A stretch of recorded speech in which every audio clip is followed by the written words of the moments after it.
The late afternoon sun poured golden light across the tarmac at JFK, glazing the polished windows of Strathmore Air's executive terminal. The bustle of the main airport felt like a distant murmur. Out here, the world was quieter, slower, and carefully manicured, reserved for the few who didn't wait in lines or wander through duty-free shops. Here, luxury wasn't advertised, it was expected. Jasper Cole emerged from a black town car that slid silently to a stop near the private terminal entrance. The door was opened before the driver could get to it. Jasper stepped out, one hand holding a slim leather carry-on, the other tucked neatly into the pocket of his navy overcoat. He moved with purpose, unhurried but direct, the same way he conducted board meetings and billion-dollar acquisitions. At 42, Jasper didn't look like the world's most discreet power broker. There was no Rolex on his wrist, no obvious security trailing behind him. His black turtleneck and dark wool blazer were pressed sharp, but nothing screamed status, except maybe the leather bag embossed with a small gold Venturo crest. Those who knew, knew. Most didn't. The terminal staff greeted him with polite smiles, their eyes scanning his reservation without recognition. "Welcome aboard, sir," the boarding agent said, handing back his pass. Her voice was professional, but something shifted in her eyes when she glanced at the seat assignment, 1A, the best one. A subtle flicker, so quick most would miss it. But not Jasper. He saw the glance passed between her and the nearby purser, a tall man in a trim gray suit with a nameplate that read H. Murray. It wasn't overt, just a half-second of wordless exchange. Not suspicion. Not awe. Something else. Appraisal, maybe. Hesitation. But it vanished behind smiles as quickly as it had appeared. "Enjoy your flight," the purser said. Jasper nodded once, then turned and walked toward the boarding corridor. He didn't need their validation. That wasn't what bothered him. The jet bridge felt longer than usual, hushed and carpeted, with subtle lighting casting gold streaks along the path. The air smelled faintly of leather and clean citrus, the curated signature scent Strathmore used in all its luxury cabins. Inside the aircraft, the world shifted. Soft lighting. Private suites. Hand-stitched leather seating in bone white and graphite gray. Each suite came with its own sliding privacy door, touchscreen console, and a recliner that could lie fully flat into a bed with silk bedding. Jasper had flown this route 17 times before. Strathmore Air's 6:10 p.m. flight from New York to Geneva was a staple for power players crossing the Atlantic, CEOs, diplomats, and the occasional celebrity who valued discretion over paparazzi flash. He entered quietly and stepped into Suite 1A. No fuss. No camera flashes. He didn't need any. This seat wasn't a luxury, it was a checkpoint in the larger game. Venturo Global, his tech firm, was finalizing a multi-continent data infrastructure deal. Every hour counted. And this flight was more than travel, it was strategy. Jasper placed his carry-on into the designated compartment beside the armrest and sat down. His fingers moved automatically, adjusting the seat's incline, powering on the media screen, and placing a small leather-bound notebook beside his armrest. He didn't use tablets in flight, not for notes. Old-school habit. Writing helped him think. The attendant had not yet introduced themselves. He reached for the call button and pressed it once. The small blue light illuminated overhead. 10 minutes passed. Nothing. No chime. No footsteps. No one even glanced in his direction. Jasper looked across the aisle. A man in a tailored beige suit, wearing a watch that looked like a PC Philippe, pressed his own call button. It lit up. Less than a minute later, a smiling attendant arrived, offering a cold towel and a glass of champagne. Jasper lowered his hand slowly and turned his eyes back toward the window. The city was fading behind the wings as twilight began to fall. His own call light remained on, glowing like a quiet accusation. No one seemed willing to answer. He pressed it again. Still nothing. There was no frown on his face, no reaction. He simply sat back and watched. To anyone else, it might have seemed minor, a simple oversight, an error in a long list of daily distractions. But Jasper had built his life and fortune on patterns, on noticing the things others dismissed. And this wasn't a one-off. It was a message. Not loud. Not obvious. But clear. The aircraft hadn't even left the ground, and yet something about this flight already felt off. There was an air of practiced civility around him, the kind that concealed subtle hierarchies, the kind that made assumptions about who belonged where and what they deserved without ever needing to say it aloud. The soft chime of the seatbelt sign switching off echoed through the cabin, followed by the smooth rustle of movement as flight attendants prepared for service. Strathmore Air prided itself on timing, precision, and elegance. But today, Jasper Cole noticed a subtle shift in energy, something quiet, something deliberate. The sky outside the window was an endless canvas of muted blue. Beneath it, the plush suite of Seat 1A held a man whose name most in the cabin didn't recognize, though his decisions shaped companies across 3 continents. Jasper rested his fingertips against the edge of his tray table, watching with quiet focus as the meal carts rolled down the aisle. To an outside observer, he might have appeared calm, unbothered. But behind his composed expression, Jasper was tracking everything: eye contact, patterns, body language, timing. In the world of corporate negotiation, power wasn't always loud. Often, it revealed itself in the quiet details. As the meal service began, the aromas of saffron-seared steak and warm butter drifted gently through the air. The first-class cabin, with its muted lighting and wood-trimmed partitions, exuded opulence. Yet Jasper, someone who had helped fund Strathmore's aviation tech division in its early years, was starting to feel like an uninvited guest. 20 minutes passed before a tray was finally placed in front of him. Griffin, the same flight attendant who had offered barely a glance during boarding, leaned forward with a hollow smile and set the meal down. Jasper looked down. No lobster bisque. No saffron pasta. Instead, a chicken wrap, half wrapped in foil, crackers in a plastic dish, and a small cup of sparkling water. He looked up slowly. "I believe my assistant confirmed a pre-order," he said, his voice smooth and level. Griffin shifted his weight to one side. "Sorry, sir," he said, shrugging. "There was a mix-up. First come, first served." Jasper didn't blink. "No backup entree?" he asked, knowing the answer. Griffin shook his head lightly, lips still bent into that practiced, empty smile. "Unfortunately not. Cabin inventory was tight this flight." Across the aisle, a man in a navy pinstriped suit, mid-50s, silver cufflinks, Zurich accent, was finishing his appetizer, lobster bisque. Beside the bowl sat a steaming plate of saffron pasta, perfectly plated, and a half-empty bottle of 1989 Chateau Merlot. Jasper's gaze moved to it, naturally, then back to Griffin. Griffin followed the glance. For a split second, a flicker of recognition passed through his eyes. Then he straightened. "If there's a problem," he said, voice clipped, "you're welcome to file a request through the customer care portal." He turned and walked off without another word. Jasper didn't call after him. He didn't even look away from the untouched tray. He simply closed the lid of the food container and folded the tray table up gently, the soft click echoing louder in his ears than the ambient jazz playing from the seat speakers. He wasn't surprised. He was studying. This wasn't about food. It never had been. Around him, the small interactions continued. He saw the pattern now. A younger man 2 rows ahead received a warm towel before anyone else. Another passenger, white, mid-30s, in loafers and a casual sport coat, was handed a customs form early, discreetly, along with a handwritten note of thanks from the purser. Jasper, in Seat 1A, the most prominent and expensive position on the plane, received none of that.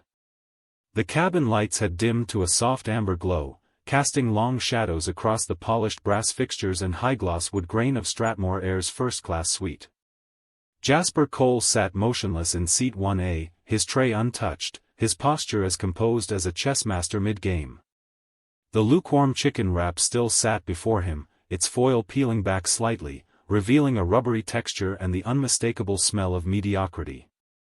It wasn't just the meal. It was the message.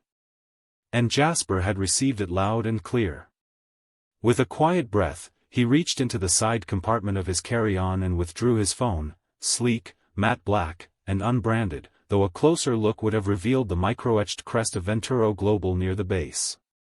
He unlocked the screen with a thumbprint, the device instantly pulling up a restricted access portal labeled VCore Nexus. No one noticed. The cabin crew bustled 3 rows back, laughing lightly among themselves as they cleared champagne flutes and silver-plated cutlery. Across the aisle, a portly hedge fund manager from London unwrapped a second chocolate truffle with a grin, his tray already cleared and replaced with a warm towel and a customs pre-clearance form, something Jasper had never received. His fingers moved swiftly across the touchscreen, launching an encrypted satellite relay. He had developed this system for Venturo's senior leadership, an internal failsafe that allowed high-level personnel to report covert security breaches, hostile market signals, and, in Jasper's case, professional misconduct that threatened the integrity of strategic partners. The app flashed green as the signal locked in. Jasper typed a short, surgical message. Flight 719. Discriminatory conduct confirmed. Deploy internal assessment protocol. Activate Watchtower. Then he hit send. The screen blinked once. The request was logged and time-stamped.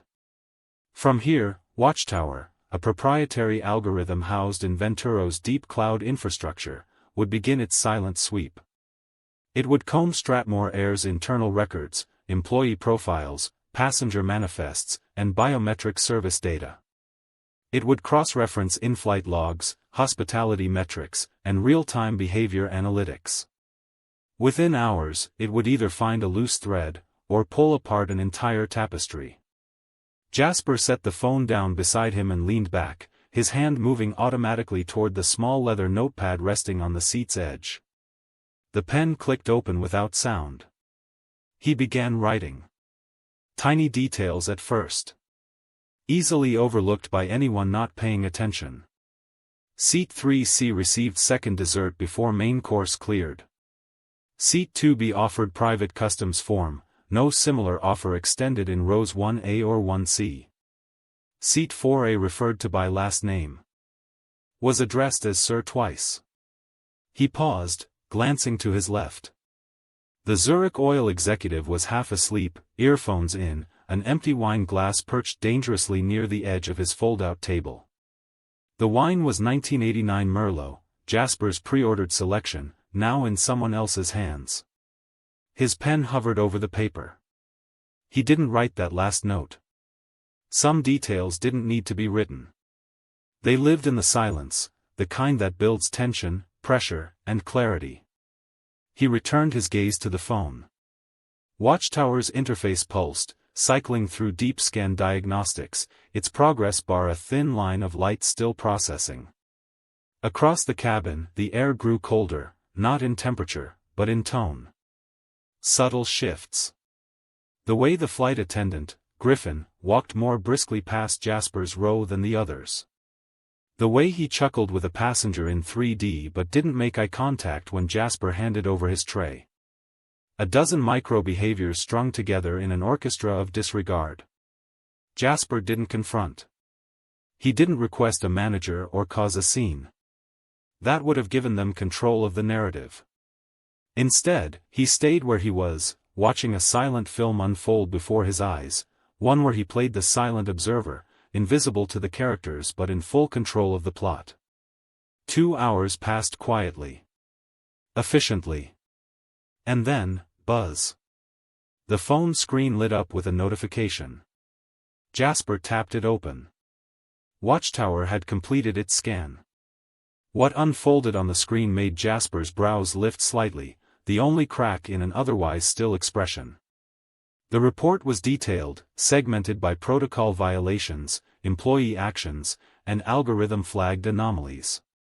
Under discretionary service pattern, Watchtower had flagged 12 instances of preferential behavior toward white or European-looking male passengers in the past 6 flights staffed by the current crew. Under meal fulfillment, it listed 4 high-priority passengers who had their pre-ordered meals reallocated to others without documentation. Under behavioral bias, it showed Griffin's engagement metrics, smile durations, tone of voice calibrations, gesture openness, and revealed that Jasper's interactions ranked significantly colder and shorter in every measurable category. But it was one particular section, titled Implicit Profiling Indicators, that caught his attention most. Based on Watchtower's analysis, Stratmore's employee discretion policies allowed flight staff to deprioritize non-recognized passengers in favor of those with known VIP patterns. It was a vague loophole dressed in corporate speak, but the implication was loud and clear: if you weren't instantly recognizable, you didn't get the best. And if you looked like Jasper, quiet, black, not accompanied by a PR handler or gold-plated membership tag, you were invisible. He let out a slow breath. The tension didn't come from anger. It came from restraint. He now had proof, cold, digital, unbiased. And more importantly, he had leverage. Jasper Cole adjusted the cuff of his blazer with slow precision. His fingers, steady as always, moved deliberately over the edge of his sleeve. But his mind wasn't on the fabric. His attention was deep in the signal feeds quietly streaming into his phone. There was no need for show. No need to react outwardly. His calm expression belied the quiet chain reaction he had already set in motion. While the crew moved about, blissfully unaware, Jasper's device continued to run a second app in the background, a custom-coded utility wrapped in deep security protocols and routed through satellite encryption. On the surface, it looked like a standard travel assistant. In truth, it was an access key, one of 5 in existence, to Stratmore Air's aviation integrity network. Years ago, during a Federal Transportation Security Summit, Jasper had helped develop a closed-circuit observation protocol for high-value international flights. The goal was accountability, not surveillance. Cameras, discrete, high-resolution, and embedded into the curvature of the cabin, captured silent clips stored in rotating memory banks, usually locked behind aviation-level clearance. But Jasper had retained a back door. Not for abuse, for moments exactly like this. A subtle vibration in his phone alerted him, access granted. He tapped once, and thumbnails began to load. No audio, just time-stamped visuals from multiple angles in the first-class cabin. From the ceiling near seat 1A, he watched himself pressing the call button, once, then again. Nothing. Then a new angle, Griffin approaching the Zurich executive across the aisle, pouring his Merlot and offering dessert. Jasper's eyes narrowed. His face gave nothing away, but his mind was already assembling a sequence. Not a reaction, a case.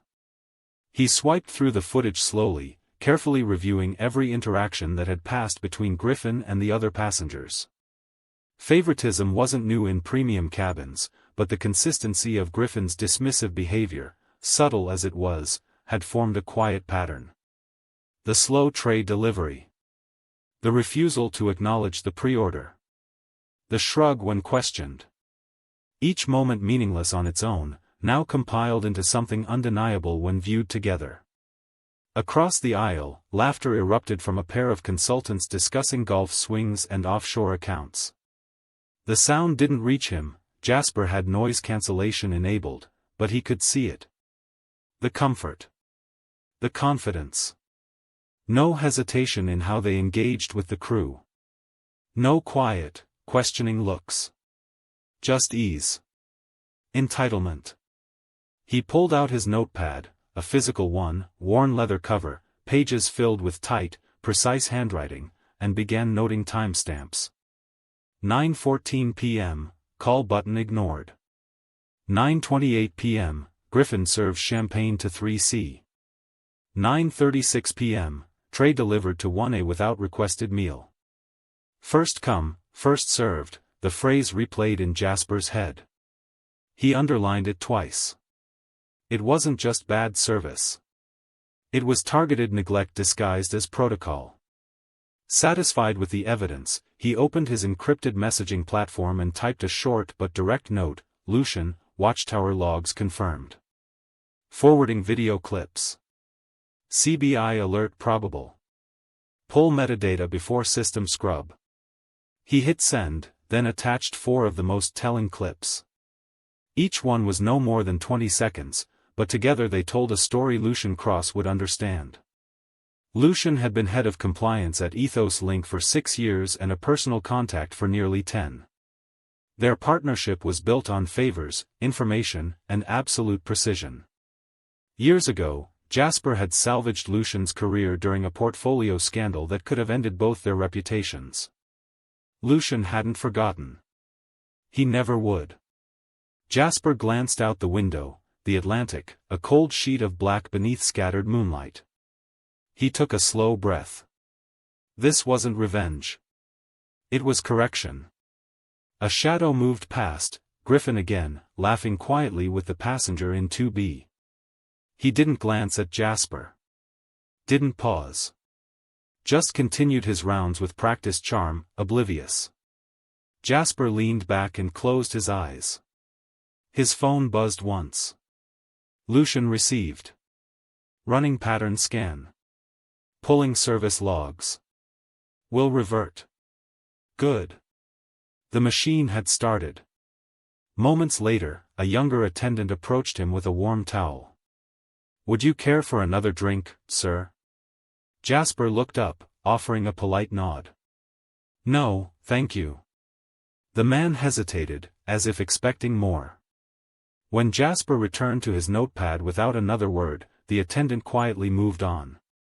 Moment lingered, though, a subtle recognition, a hint that the tension in the air was shifting, something below the surface just beginning to change. Back on his device, Jasper opened the secure report folder and began organizing the files into a formal complaint packet. Not for PR. Not for escalation. This wasn't about making headlines, it was about building undeniable proof, silently, efficiently. As he compiled, he wrote the internal summary: observed behavior by Senior Attendant Griffin and supporting crew on Flight 719 exhibits clear pattern of implicit service denial. Passenger 1A received delayed response, substitution of pre-confirmed meal, and repeated disregard. Cross-reference with pre-boarding manifest confirms compliance with all ticketing and dress protocols. No misconduct on part of passenger. Probability of discretionary bias, high. Initiating procedural review request via Ethos Link compliance chain. With one final tap, the compiled file was uploaded to a cloud node tied to Venturo's Aviation Ethics Division. It would not be lost. Not edited. Not buried. The last few passengers began dozing off. The cabin lights dimmed to a soft orange glow. Outside, the stars watched in silence. Inside, accountability had taken root. Jasper folded the notepad and placed it back in his carry-on, the embossed Venturo crest shimmering faintly in the ambient light. He stared at it for a moment, more than a logo, a symbol of precision, progress, and patience.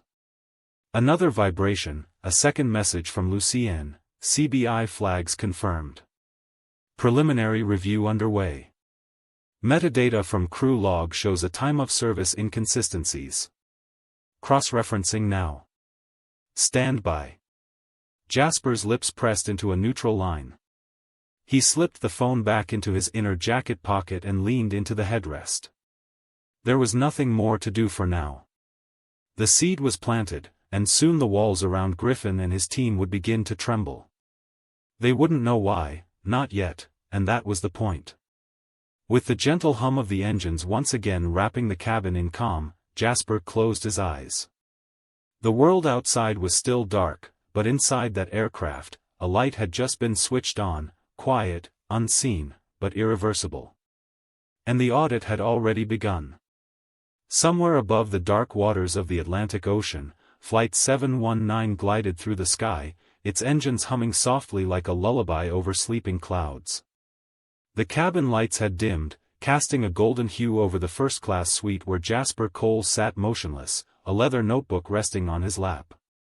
Outside, there was no turbulence, no lightning, no storm. But inside the quiet walls of Strathmore Air's flagship aircraft, a different kind of disturbance was beginning to take shape, one invisible to most, yet deeply felt by the man in seat 1A. Jasper's fingers moved across the glass surface of his phone, the glow illuminating his face in the low cabin light. He wasn't texting. He wasn't scrolling. He was deploying the Corporate Bias Index Terminal. CBI, as it was known within Venturo Global's uppermost echelons, wasn't something Jasper used lightly. In fact, it had been activated only twice before, once for a high-profile real estate firm that had lost its diversity audit in New York, and once for a hedge fund whose internal promotion practices triggered an internal equity alarm. Both times, the outcome had been swift, surgical, and far-reaching. Tonight would be the third. With a press of his fingerprint and an encrypted code only 5 people in the world could recognize, Jasper initiated the escalation protocol. His phone's screen briefly flickered as the secure thread was transmitted through a dedicated satellite relay. The signal bypassed Strathmore's internal systems entirely and instead reached the inboxes of 5 hand-picked recipients, compliance strategists, corporate watchdogs, and key figures in the Equity Oversight Forum, each tied directly or indirectly to Strathmore's parent investor network. The message was short, brutal in its clarity. Incident flagged under CBI Flight 719 Initiate Escalation Review Authorization J. Cole Alpha Seal Timestamp attached. Expect follow-up. The moment the signal reached its destinations, the gears began to turn in Strathmore's Zurich operations hub. Unaware of the brewing storm, automated systems flagged an anomaly in the crew manifest database. The software didn't sound alarms. It didn't blink or beep. Instead, a quiet set of commands ran in the background. Personnel profiles were locked. Service logs frozen. Griffin's name, along with every member of Cabin Crew Team 6B, was tagged with a glowing red icon, under review Class B discretionary conduct. Back in the aircraft's galley, Griffin leaned against the stainless steel panel, sipping lukewarm coffee from a paper cup, his jacket unzipped and sleeves slightly wrinkled from the rush earlier. The hum of the overhead lights was constant, mingling with the faint clink of cutlery being rinsed and repacked. Around him, 2 crew members chuckled quietly. "Did you see the look he gave me when I handed him that chicken wrap?" one of them muttered, trying not to laugh. Griffin snorted. "Please." The guy looked like he walked out of some tech startup in Brooklyn. Quiet type. Probably thought he'd get special treatment for wearing a turtleneck.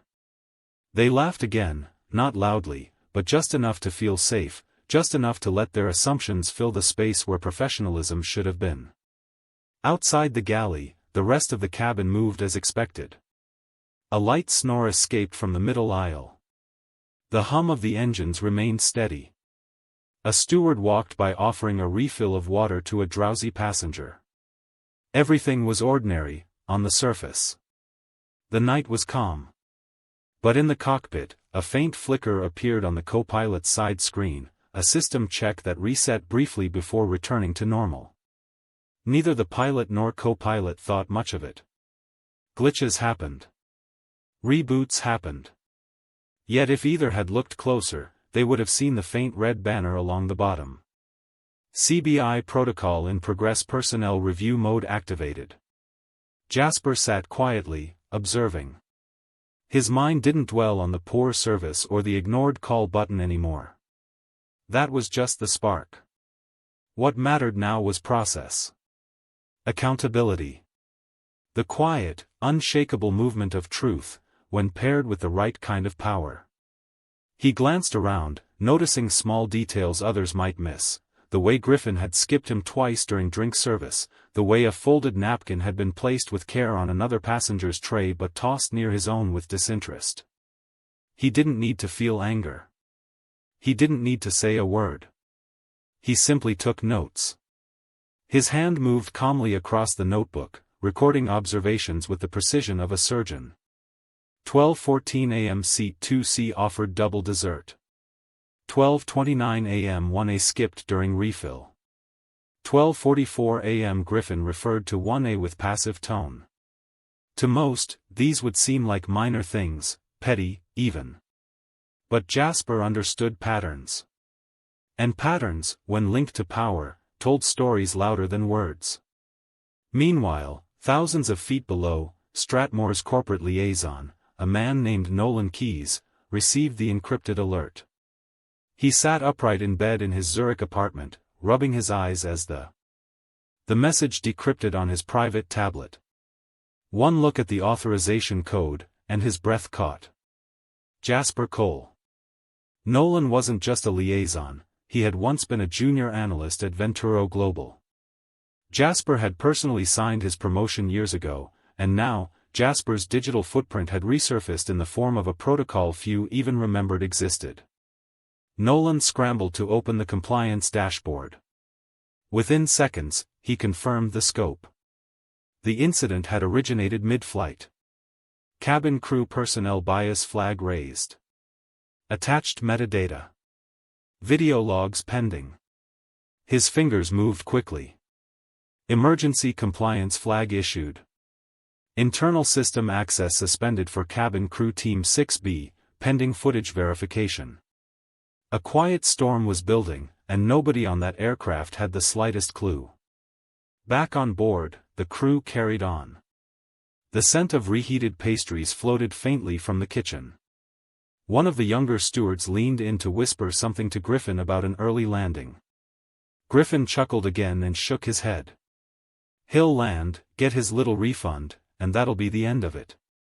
These guys never say anything to your face. They just write a bad review and move on. Jasper didn't look up, but he heard every word. And with that, he closed his notebook, slowly set it aside, and looked out the window. The sky was beginning to fade into a deeper shade of navy. Dawn was still hours away, but something had already shifted, not in the sky, but in the system. The wheels were turning, and no one could stop them now. The lights dimmed slightly as the aircraft began its slow descent into Geneva. A soft chime echoed overhead, followed by the calm voice of the pilot. Ladies and gentlemen, we are beginning our final approach. Please fasten your seat belts and ensure your tray tables are stowed. Jasper Cole didn't move. He sat upright in 1A, legs crossed, the in-flight blanket folded neatly beside him. Outside the window, the early light of dawn spilled across the clouds, washing the sky in a soft gray-blue. Below them, the Swiss Alps broke through like silent witnesses. But Jasper's gaze wasn't on the view. It was on the dashboard of his phone, unlocked, glowing faintly in his lap. The screen showed a familiar interface, Venturo Nexus, an executive operations portal that linked Jasper directly to every branch, fund, and equity holding tied to his company. He scrolled without urgency, tapping twice to bring up a tab labeled Asset Dependencies. A web of partnerships and partial holdings unfolded like a neural map, glowing in shifting hues of green and gold. At the center of it all, Cell Holdings. Jasper narrowed his eyes slightly. Sobel was one of Venturo's quieter investment arms, mostly passive, rarely drawing attention. But it held something critical, a 12% stake in a conglomerate called Iris Transport Group, which just so happened to be the majority shareholder in Stratmore Air. It clicked into place as naturally as a lock accepting its key. What had happened on this flight wasn't just personal. It was structural. The insult hadn't come from a careless employee. It had bled out of a culture enabled by blind oversight and unexamined privilege. But Jasper had leverage now. Not from emotion, but from numbers. From ownership. He leaned back slightly, adjusting his cuff as he activated a private access channel labeled Equity Compliance. It required two-factor verification, retinal scan and biometric confirmation via his thumbprint. Once granted, the system gave him a list of active protocols. He scrolled, then tapped a single line of text. Class 3 Performance Review Request Sable Holdings/Iris Transport Flight 719. Trigger. It was quiet, sterile. No grand gesture. No verbal confrontation. But what he'd just set in motion had teeth. Class 3 reviews weren't casual audits. They were deep procedural overhauls capable of freezing executive bonuses, flagging internal HR reports, halting upcoming routes, and voiding pending contracts. They initiated cross-examinations of culture, conduct, and compliance across all associated firms, and once triggered, they could not be undone, only closed after full investigation and restructuring. Across the cabin, a steward passed by offering mints. Another passenger complained about a weak Wi-Fi signal. Someone else asked about the temperature of their tea. The world moved on, as if nothing had changed. But within the secure network of Venturo's internal servers, gears were already shifting. Jasper turned the screen off and placed the phone gently in his inner coat pocket. A soft knock tapped against the outside of his thoughts, memories not of rage, but of similar moments. Doors not opened, hands not shaken.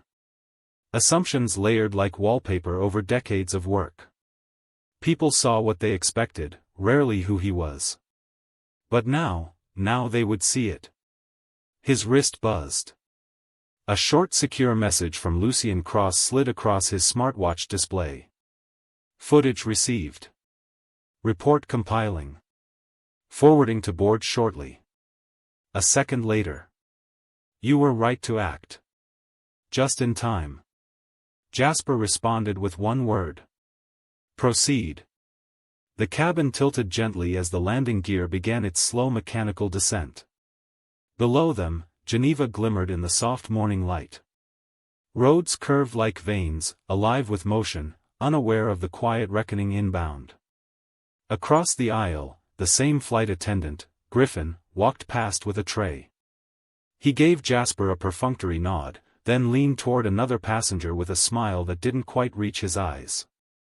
Would you care for anything else before we land? The passenger declined. Griffin glanced at Jasper, hesitating for half a second before offering a mint.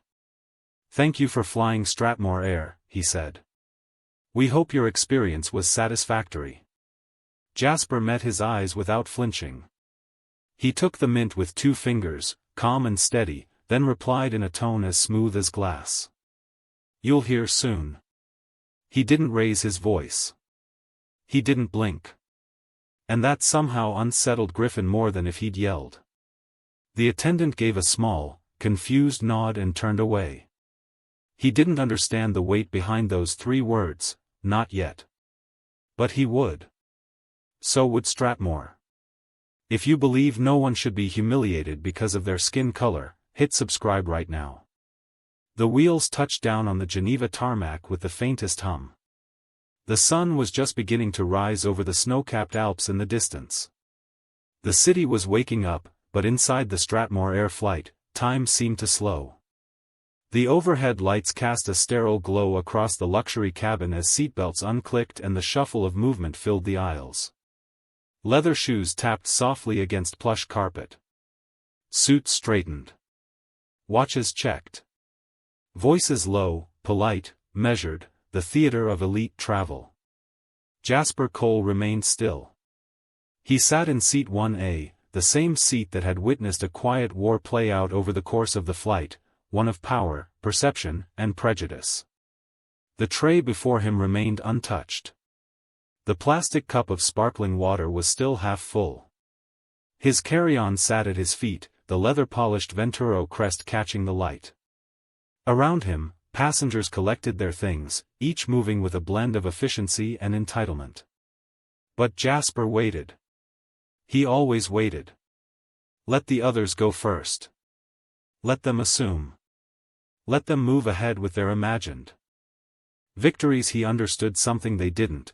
Control wasn't about racing forward. It was about choosing when to move, when to speak, when to act, and when to let silence deliver the heaviest blow. Only once the aisle was nearly clear did Jasper stand. He moved with deliberate calm, adjusting the cuffs of his black turtleneck as he reached for his carry-on. His eyes swept the cabin one final time. Griffin was nowhere to be seen. A different flight attendant stood by the galley now, smiling stiffly, eyes not quite meeting his.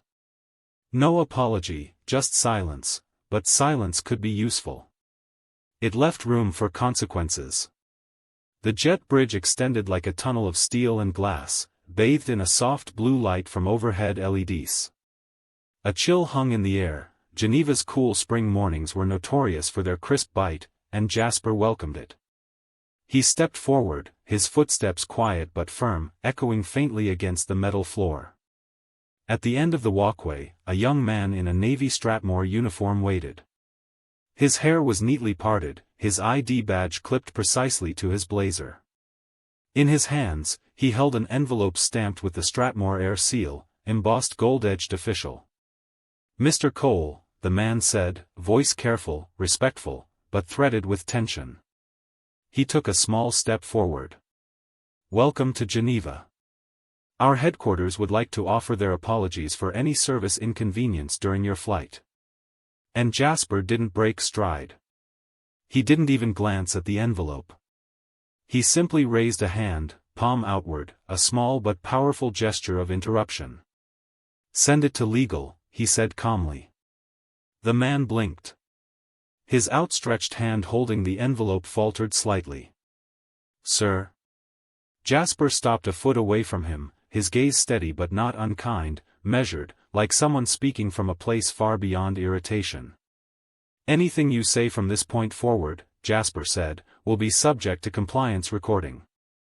Forward all apologies, offers, and statements to Venturo's legal division under Code 719D." The color drained from the man's face. His lips parted as if to speak, but nothing came out. Behind him, two other figures stood near the terminal doors, older, sharper suits, the kind of posture that screamed senior management. They had been watching, prepared to step in, but now they stood still, visibly uneasy. They knew. They all knew now. Jasper gave them a brief nod, then turned and continued into the terminal. The man with the envelope remained frozen, his hand still awkwardly extended. The Zurich office of Strathmore Air sat inside a sleek glass tower overlooking the Limmat River. Inside, everything was designed to suggest calm efficiency, minimalist furniture, muted lighting, and the quiet hum of polished professionals moving with purpose. But at exactly 7:52 a.m., a single notification shattered that stillness. An alert blinked onto the screens of the operations division, Incident 719D, passenger code red. Within 60 seconds, the room was no longer quiet. Phones rang, department heads whispered, compliance officers began scrambling through folders marked confidential. The bulletin carried an unmissable directive in red lettering, effective immediately: hold all outbound schedules involving cabin crew Team 6B pending internal review. Team 6B. The name sent a chill through several staff members who recognized the roster. Griffin's team, the same group that had returned hours earlier from a long-haul flight from New York to Geneva. The very same flight where the now infamous Seat 1A had been occupied by a man no one on board had recognized but should have. Behind the bulletin was a series of attachments, footage, reports, and data logs, all tied to the passenger code 719D. One of the compliance analysts, a woman named N.A., opened the first video file, her eyes narrowing as she watched the grainy cabin footage. There was no audio, but the body language said enough: the delay in response, the forced smiles, the favoring of certain passengers, the subtle shoulder shrugs and glances exchanged between crew members after passing by Seat 1A without stopping. And then came the data logs, timestamps aligned precisely with moments in the footage. Jasper's initial call button request ignored. The meal service sequence showing that his pre-ordered entree had been reassigned without authorization. The biometric tracking algorithm embedded in Strathmore's internal monitoring systems had captured micro-reactions, slight changes in tone, posture, facial expressions, all analyzed and flagged as indicators of passive-aggressive bias. A system Jasper himself had helped fund through a regulatory initiative years ago. One file alone held enough metadata to warrant an audit, but there were 27 more. Neela whispered almost to herself, they didn't know who he was. In the dim glow of her monitor, the face in seat 1A stared ahead, quiet, composed, dangerous. Across town, Griffin and his crew were just arriving at their hotel, the sleek high-rise Marcellus Grand nestled near Lake Zurich. The lobby smelled of citrus and fresh linen, its marble floors gleaming beneath their rolling suitcases. Griffin, now dressed casually in a navy hoodie and jeans, laughed as he recounted a story from the flight. He pressed that call button like 4 times, he said, smirking. Didn't even raise his voice once, just sat there like we owed him something. One of his crewmates, Anthony, shook his head. I thought he was mute or something, he said. Barely said a word the whole flight. Griffin snorted. He probably run some hedge fund in Newark. Thought a turtleneck and a fancy carry-on made him royalty. They reached the elevator, the mirrored walls reflecting their tired faces. Griffin adjusted his backpack and yawned. Anyway, whatever. He's probably filing a complaint as we speak. Let the desk sort it out. The elevator chimed, floor 12. By the time they reached their rooms and dropped their bags, the mood had relaxed. Griffin turned on the television and threw himself onto the bed, flipping through channels. As he scrolled through his device, notifications buzzed, routine stuff, scheduling memos, crew rotation reminders. But then, one by one, each member of Team 6B received the same cold message. You are temporarily removed from flight duty pending investigation. Please await further instruction. Do not respond to this message. Griffin sat up slowly. What the? He muttered, rereading the screen. A knock came at the adjoining door. Anthony stepped in, holding up his phone. You get this too? Griffin nodded. Yeah, what is this, some kind of glitch? A third knock. Elise, the purser, now visibly shaken. Griff, I just tried logging into the roster. My credentials are locked. Panic began to settle in, like a cold fog. Griffin's brow furrowed. He tried calling the crew manager line, voicemail. He tried the operations office, nothing. I don't get it, he said slowly. Nobody said anything after the flight. No one pulled us aside. This isn't how they handle complaints. No, Elise whispered. This is worse. They didn't know yet, but they'd been caught in something far more serious than a complaint. The walls of Stratmore's corporate boardroom in Zurich were soundproof, lined with dark oak and matte steel, the kind of room designed to hold secrets. At the head of the long obsidian table sat Vincent Argrave, the CEO of Stratmore Air. His fingers tapped lightly against a glass tablet, his expression unreadable. Around him sat 12 others, legal advisors, PR managers, senior directors, each more nervous than the last. The hum of the ceiling's air circulation was the only sound for a moment, cutting the tension like a dull knife through silk. How the hell did this happen? Vincent finally asked, his voice calm but edged with something colder than anger. It was control, the kind that came before decisions were made. Final ones. Silence hung thick in the room. Eyes shifted. Papers shuffled. No one wanted to speak first. A middle-aged regional director finally cleared his throat. Sir, from what we've gathered, the crew didn't recognize him. They say he didn't present like a regular VIP. Vincent's eyes slowly rose to meet the man's. Didn't present? The director nodded hesitantly, adjusting his tie. Apparently, he wore casual attire. No visible staff. No name flagged on our internal recognition list. He didn't request VIP transport or make contact with concierge services. Vincent didn't blink. He simply tapped the table twice. The room dimmed. A large digital screen came to life on the far wall, casting blue light across the table. Jasper Cole's executive file appeared: photo, biography, holdings, affiliations. No headline was needed, the data spoke for itself: an $18 billion valuation, Chief Executive Officer of Venturo Global, Special Advisor to the Air Equity Partnership Fund, member of the Global Transportation Oversight Council, co-author of several aviation reform papers used by the International Flight Authority. More than just credentials, these were levers. Levers that could shift markets. The screen scrolled automatically, pulling up Jasper's influence chart, a visual map of his indirect control across 14 airlines, through investment satellites, including Stratmore's own parent company, Arclon Ventures. Vincent stood slowly, walking to the screen. "You see this node?" He pointed to a bright blue dot marked AEF. "That's the Air Equity Partnership Fund.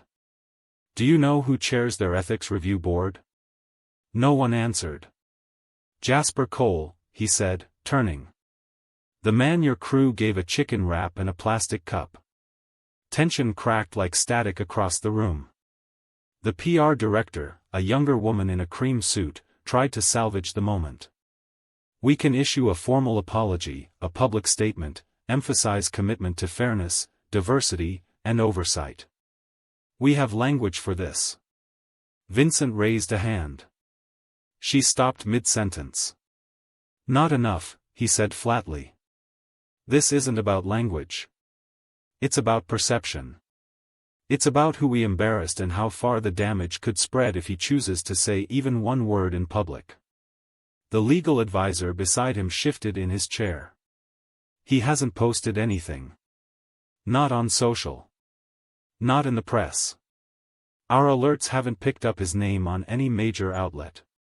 Vincent's gaze narrowed. "That's exactly why I'm worried." A beat passed, a single moment of silent realization settled in. "He doesn't need the press," Vincent continued, voice low. "He has influence, quiet, strategic, well-placed influence. If he wanted a refund, he would have asked. If he wanted attention, he'd have made a scene on the plane.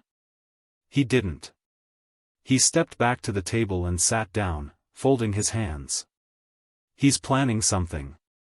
The team looked at one another, each face holding a different fear: reputational collapse, market instability, exposure of bias, or worse, being personally linked to the mishandling.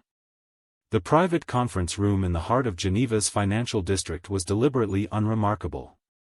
No corporate logos. No sweeping views.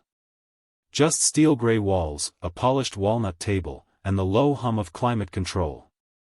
But for those who knew the weight of quiet influence, this room was a battlefield.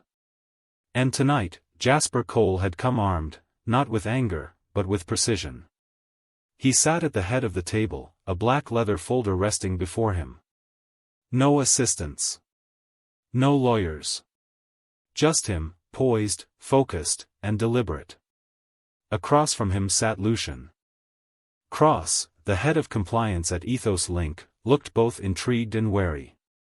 Next to Lucien were two other regulators: Helena Fry, a senior equity auditor with the EU Aviation Standards Council, and Marcus One, an advisor to the International Board of Ethical Travel.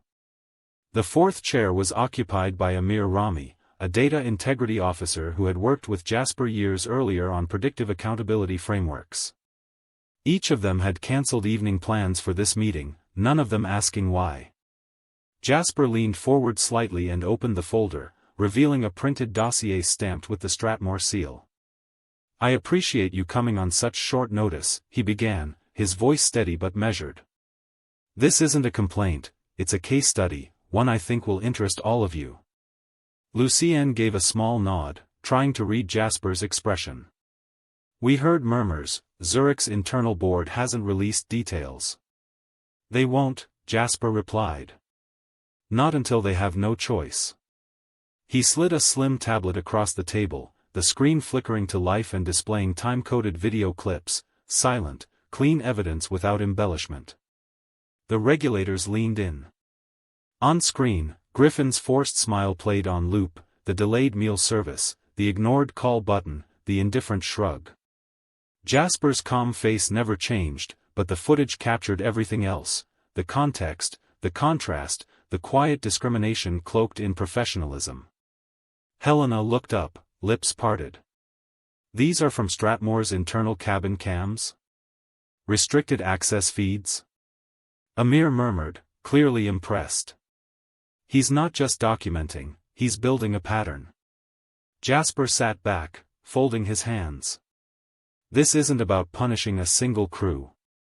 That would be too easy and too temporary. Lucien raised an eyebrow. Then what is it about? Jasper met his gaze, a silence followed, not empty, but heavy, the kind that signaled the room's shift in tone. The casual interest was gone. What remained was anticipation. I've outlined a proposal, Jasper continued, tapping his phone. A shared document appeared on all their tablets. 4 pillars, nothing radical, just necessary. The regulators scrolled through the summary, their eyes moving from one bullet point to the next. Asterisk mandatory 90-day rotation for all Stratmore cabin leads. Asterisk comprehensive anti-bias and human sensitivity training. Asterisk installation of passive oversight cameras in all VIP cabins. Asterisk a public-facing dashboard tracking passenger grievance metrics and service disparities. Helena looked up, brow furrowed. That last one, transparency? Full, Jasper confirmed. I want data, not summaries. I want passengers to see how their experiences compare to others, sorted by flight, cabin class, demographics, and duration of complaint resolution. Not filtered, not delayed. That'll cause backlash, Marcus warned. Internally and publicly, Jasper replied, his tone cool. Backlash is how pressure turns to change. Lucien leaned back, exhaling slowly. You realize this goes beyond Stratmore, right? If they implement this, it sets a precedent across the entire luxury carrier network. Jasper's gaze was unreadable. That's the point. Amir flipped through the appended charts. The data is airtight. There's a measurable bias gap on service delivery, and not just this flight. He cross-referenced 6 others with similar patterns in the same crew cluster. Jasper gave a slight nod. Watchtower flagged the correlations in under 2 hours. Helena tapped her stylus against the table. The cameras might be the toughest sell. You're asking for permanent oversight in what's considered premium private space. Not surveillance, Jasper countered. Accountability. The footage isn't for public consumption. It's for arbitration, for when perception clashes with reality. Lucien rubbed his chin. You're not demanding terminations? No, Jasper said simply. That's a shortcut. I'm asking for transformation. I don't want people afraid of being fired. I want them aware of being watched for fairness, not fear. The lights in the room reflected faintly off the polished table, casting soft halos around their devices. The silence returned, but this time, it was filled with calculation. They weren't just regulators anymore, they were now witnesses. Complicit, perhaps, if they didn't act. Helena folded her arms. You realize Stratmore's executive team won't take this lightly? They'll delay, obstruct, maybe even spin this against you. I've left them room to choose, Jasper replied calmly, closing his folder. They can lead, or they can follow. Either way, the system will evolve. Lucien looked at him, searching for a crack in his composure. There was none, just that stillness, strategic, powerful, unnerving. And if they refuse? Marcus asked quietly. Jasper's eyes didn't flicker. Then I bring it public. Not as outrage, as policy. He didn't say threat. He didn't need to. Every person in that room knew the weight of Jasper Cole's silence. His influence stretched beyond boardrooms.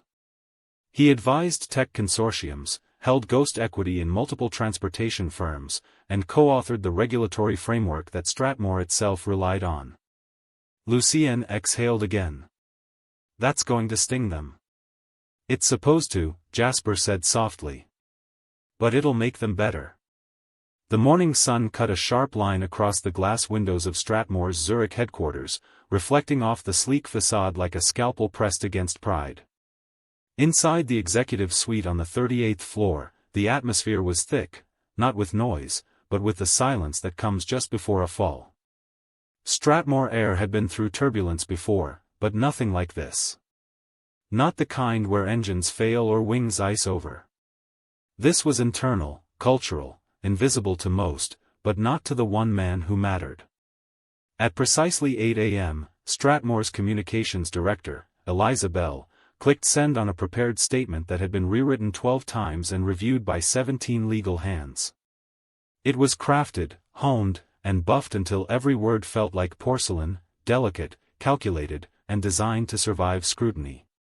We acknowledge a recent lapse in first-class service on Flight 719, involving one of our valued passengers. We have launched an internal restructuring of our elite service team and are working closely with equity advisors to strengthen our commitment to fairness, respect, and accountability. There was no name, no admission of guilt, no detail too sharp to draw blood.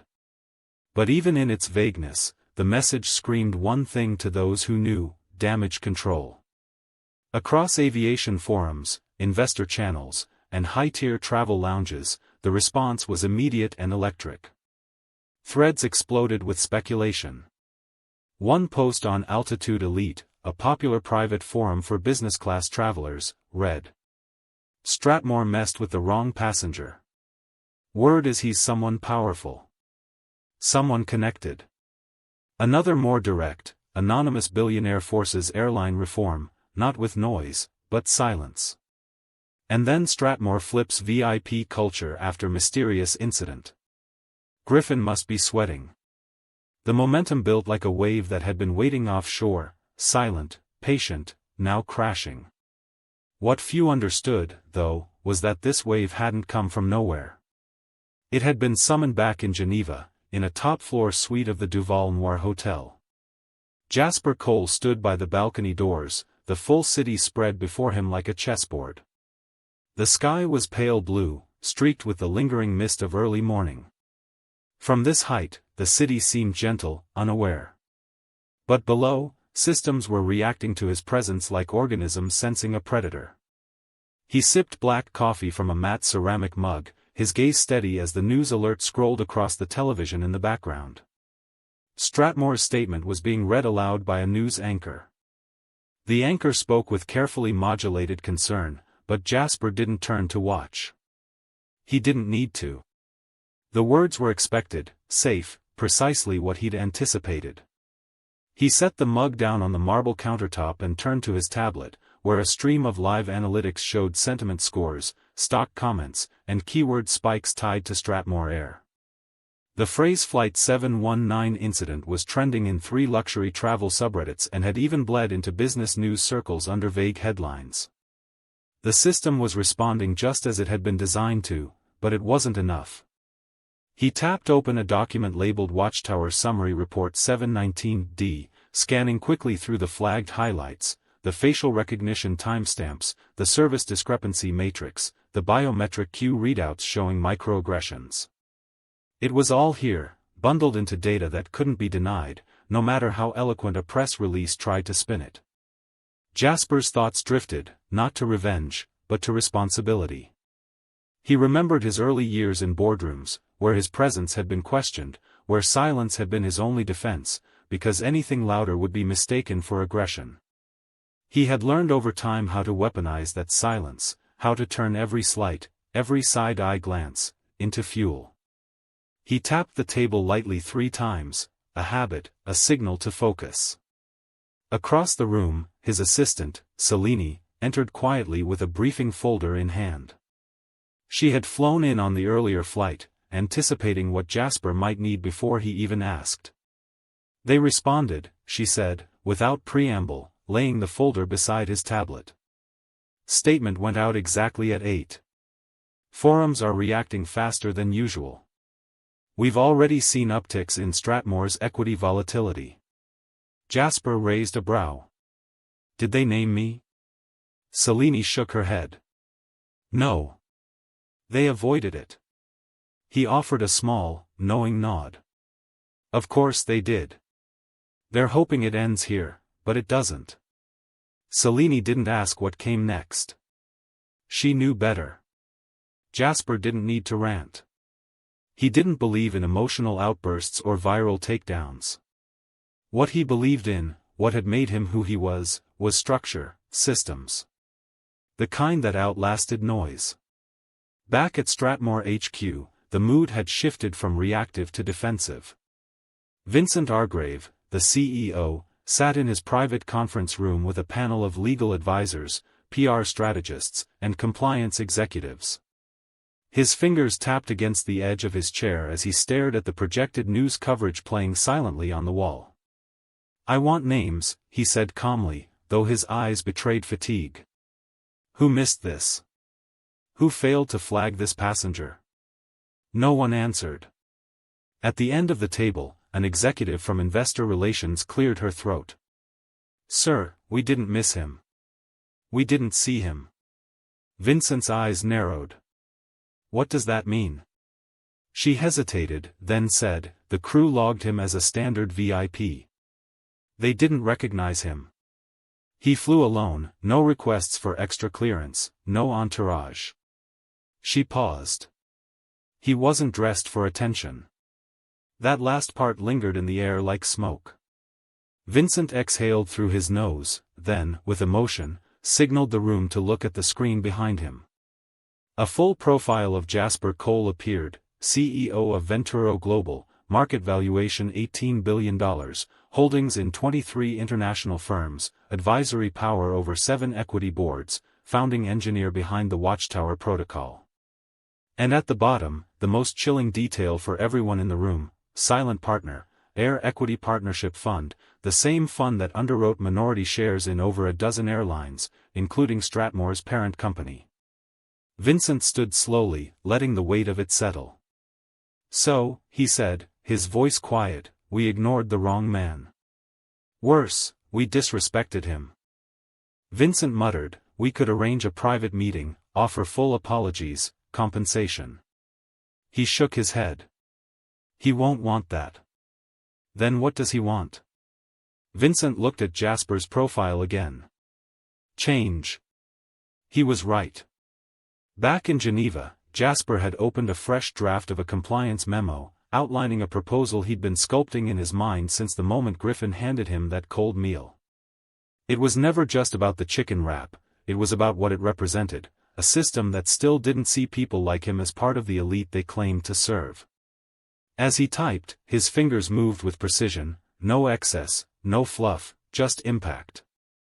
Proposal: mandatory 90-day anti-bias rotation for all cabin leads, mandate real-time transparency metrics on all first-class service interactions, condition third-party oversight on all passenger grievance reviews, clause, full board-level review of Stratmore's profiling policies. He read it twice, then a third time.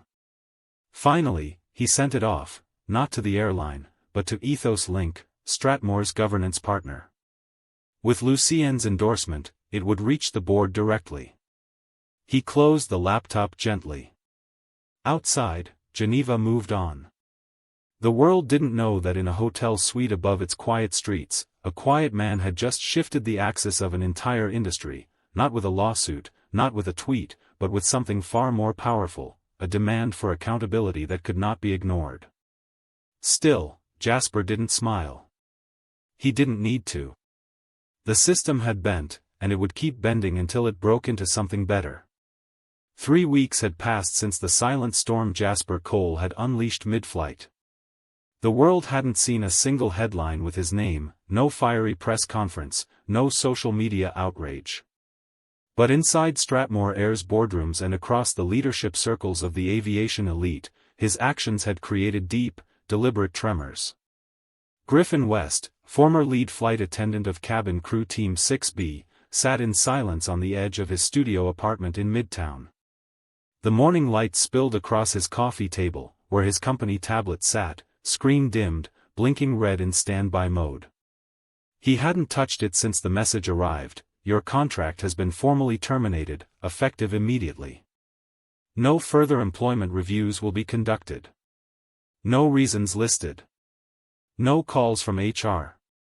Just that cold sentence in digital ink, followed by a signature he didn't recognize, not even a name, just the title, Global Executive Compliance Office.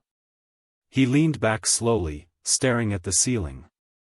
"What did I do wrong?" he muttered aloud, voice brittle, but deep down, he knew. And what stung most wasn't the termination, it was the quiet finality.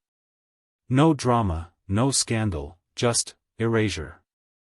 Across the city, in a high-rise meeting suite layered with glass and polished steel, Strathmore's internal advisory board convened for the third time that week. Seated at the end of the oval table was a new face, Dominic LaRue, the freshly appointed executive consultant for ethics and culture. A man in his early 40s, composed but unapologetically direct, dressed in a gray suit with a navy pocket square and a data tablet in hand. "Before we begin," Dominic said, looking around the room, "I want to show you something." He tapped his screen, and the main display lit up with a 23-second video clip. It showed a quiet exchange on Flight 719, Griffin handing a cheap tray to Jasper Cole, the dismissive tone in his voice, and the unaffected calm with which Jasper had received it. Then the clip cut to Griffin pouring wine for a passenger in 2C, same request, different service entirely. "Bias doesn't always scream," Dominic said, turning to face them. "Sometimes it whispers, but those whispers travel." A heavy silence followed, then a slow nod from Strathmore's VP of International Service. "We failed." Dominic placed his hands behind his back. "Not just in service, but in structure. That's why the board has unanimously approved the rollout of a new training, oversight, and escalation protocol. We're calling it the Cole Standard." A few heads tilted, curious. Dominic clarified, "Named not to celebrate a passenger, but to remind us of the moment we nearly failed to recognize greatness simply because we weren't trained to see past our assumptions." Across the tarmac in Geneva, Strathmore's maintenance crew rolled a fresh decal onto the side of a Boeing 777. No fanfare, no press release, just 3 words in sleek silver font beneath the first-class emblem: Cole Standard Certified. It was the beginning of a quiet shift.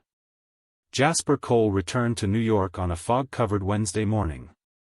The city skyline barely visible through the misted windows of Flight 302, the aircraft coasted into its gate at Easton International. Jasper sat upright in seat 1A, jacket buttoned, a slim hardcover journal resting on his lap. He hadn't written in it this flight, but it was always with him, a habit from his father, a man who believed in writing down the moments people tried to forget. The seatbelt light flicked off with a chime.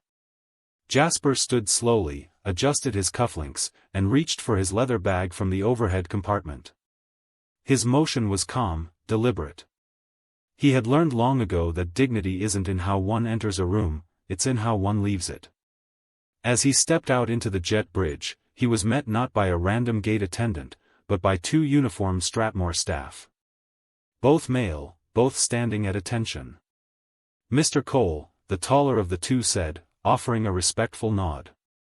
"On behalf of Strathmore, welcome back to New York. If there's anything you need before your exit, we're here to assist." Jasper studied them for a moment. No scripted smiles, no exaggerated gestures, just poised professionalism and presence. "I'm fine," Jasper said simply, "but thank you." He walked past, briefcase in hand, his shoes making a soft, controlled rhythm against the jet bridge floor. His reflection passed across the glass windows beside him, still composed, unbothered. The terminal buzzed with morning energy, businessmen on calls, travelers hustling to connections, flight announcements echoing overhead. As Jasper moved toward the exit, a small moment caught his attention. A man in business class, a younger executive, nervous-looking, wearing an ill-fitting suit, was standing in line behind the boarding kiosk, fidgeting slightly. He reached out and tapped the call button on the help post beside the gate. For half a second, nothing happened. Then, ding, the light lit up instantly. A boarding agent responded within seconds.